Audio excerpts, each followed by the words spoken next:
রিশাদকে বলা হয়েছে, রিশাদ বলছে হ্যাঁ এনে দিই। সাকিব আল হাসান যদি অপরাধীও ধরে নেই, তাকে ওই অপরাধের সাজা হিসেবে ক্রিকেটটাই খেলানো উচিত। বাংলাদেশের ক্রিকেট আকাশের চাঁদ ডুবেছে ঘোর অমাবস্যায়। দূর থেকে ভক্তদের আশার বাণী, না সাকিব আপনাকে এখনো ভুলে যায়নি। পুরো গ্যালারি আপনার নাম বলতো, তখন আমরা আপনার পাশে আছি। এখন আজকে ঘোর অমাবস্যায়ও আমরা আপনার পাশে আছি। সাকিবের ভক্তরা দুনিয়ার সেরায় কথা বলেছিলেন স্বয়ং সাকিব আল হাসান। প্রমাণ রাখলেন ভয়েস অফ 75 এর মেম্বার রিয়াদ। প্রিয় তারকাকে কাছ থেকে দেখা হয় না, তাই চাইলেন তার ব্যবহার করা একটা জার্সি। হতাশ করেননি সাকিব। পিএসএল খেলেছেন যে জার্সি পরে তার একটাই পাঠিয়ে দিয়েছেন বাংলাদেশে। পাকিস্তান থেকে তা বয়ে নিয়ে এসেছেন রিশাদ হোসাইন। এটা ভাইয়া প্রথম ম্যাচ খেলছে এটা পরে, তারপরে রিশাদের কাছে জার্সি, রিশাদ সাকিবের টিমমেট ছিল, তো রিশাদকে বলা হয়েছে, রিশাদ বলছে হ্যাঁ এনে দিব, ঠিক আছে সমস্যা নেই।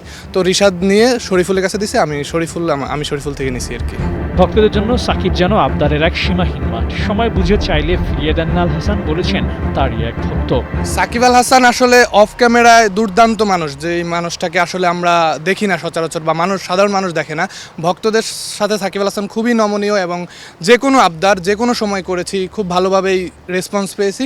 আর যেটা আপনি বললেন যে কিছু নেগেটিভ ঘটনা আছে, এগুলো আসলে অনেক সময় বিরক্তি, সেও একটা মানুষ, সে তো রোবট না। সো এই ক্ষেত্রে কিছু মানুষ আমরা অনেক সময় ফ্যানরা বুঝি না যে তাদের মনের কী অবস্থা। বাট আমি পার্সোনালি বলতে পারি যে এই আমার সাথে সাকিব আল হাসানের যেই দেখা হওয়ার পর থেকে বা জানাশোনার পর থেকে কখনোই তার থেকে নেগেটিভ কোনো রেসপন্স পাইনি, বা এই কখনো বলছি। কিছুদিন আগে আমাদের একটা প্রোগ্রাম হয়েছে, ওইখানে ভিডিও কলে কথা বলতে, আপনি ইমাজিন করতে পারেন সাকিব আল হাসানের মতো স্টার ভিডিও কলে এসে যে কোনো একটা নর্মাল প্রোগ্রামে অ্যাটেন্ড করবে। সো এটা আমাদের জন্য আকাশের তারা হাতে পাওয়ার মতোই।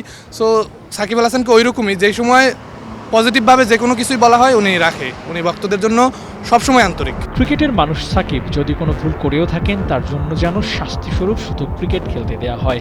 সাকিবের এই ভক্তের সেই দাবি। আমরা দেখি আমাদের বাংলাদেশ সরকারের আইন অনুযায়ী যদি কোনো অপরাধ করে, তাকে কারাগারে নিয়েও কাজ করানো হয়। সো ওই জায়গা থেকে আমি যদি বলি, সাকিব আল হাসান যদি অপরাধীও ধরে নেই, তাকে ওই অপরাধের সাজা হিসেবে ক্রিকেটটাই খেলানো উচিত। প্রিয় তারকাকে কাছ থেকে দেখা হয় না, কথাও হয় না, তাই খেলা যুগের মাধ্যমে সাকিবের কাছে মেসেজ পাঠালেন। সাকিব অবধি পৌঁছবে তো? পুরো গ্যালারি আপনার নাম বলতো, তখন আমরা আপনার পাশে আছি। এখন আজকে ঘোর অমাবস্যায়ও আমরা আপনার পাশে আছি। ইনশাল্লাহ আপনি ফিরবেন, আপনি ক্রিকেটের মানুষ, ক্রিকেটেই থাকবেন, আল্লাহ ভরসা। আবু নাইম, ৭১।